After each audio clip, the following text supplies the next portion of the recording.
Where was I at 8:45 in the morning of September 11th? I was actually at work pretty much early.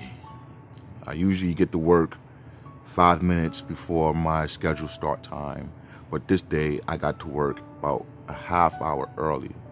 And on my way down to work, coming from the Bronx, I remembered feeling like this day is kind of weird because the traffic that normally is on trains and people going to work didn't seem normal to me. It seemed kind of, I would like to say, for a better word, dreamlike.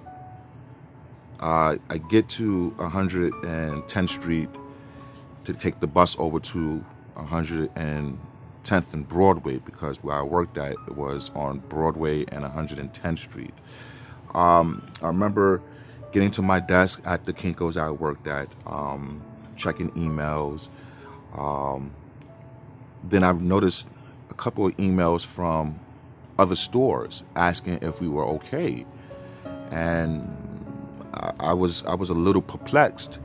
Why would they be asking me if we are okay? So I responded to one of the emails, and the response I got back was a plane had hit Tower 1.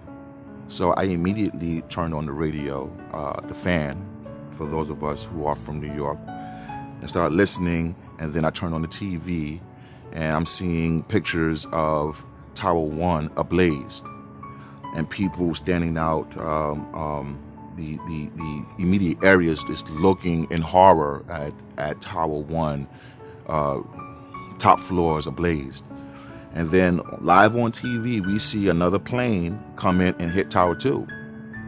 So at this time, I am thinking to myself, I need to go home because I knew something like this, subways and transportation was going to be shut down immediately.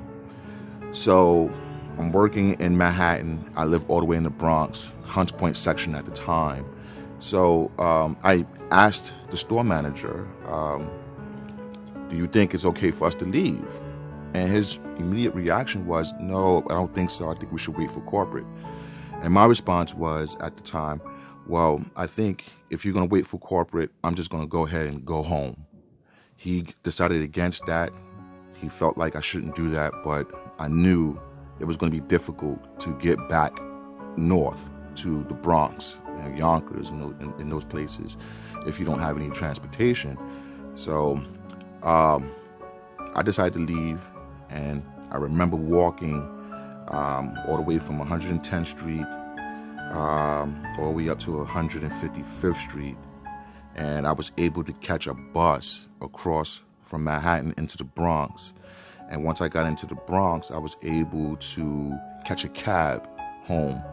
And when I got home, which was about maybe 4 hours later, about 1:30 in the afternoon, I watched the news, Channel 4 to be exact, and I saw the plane, I saw the building come down. That day, to be totally honest with you, once these subways were operational, I did go down to the site. I took some pictures wherever I could go. At the time, I had like a little 1 megapixel digital camera, and I took some pictures of the devastation. Obviously, it was something that I've never seen before, and to see these buildings that I frequent, walked through, had lunch and dinner, it was just heartbreaking to know that people were dead. The camaraderie of New Yorkers at that time was just phenomenal. New Yorkers coming together, checking on each other. It didn't matter what color you were. How you doing? How you doing? You know, things that I was not accustomed to as being a New Yorker. I will never forget 9/11.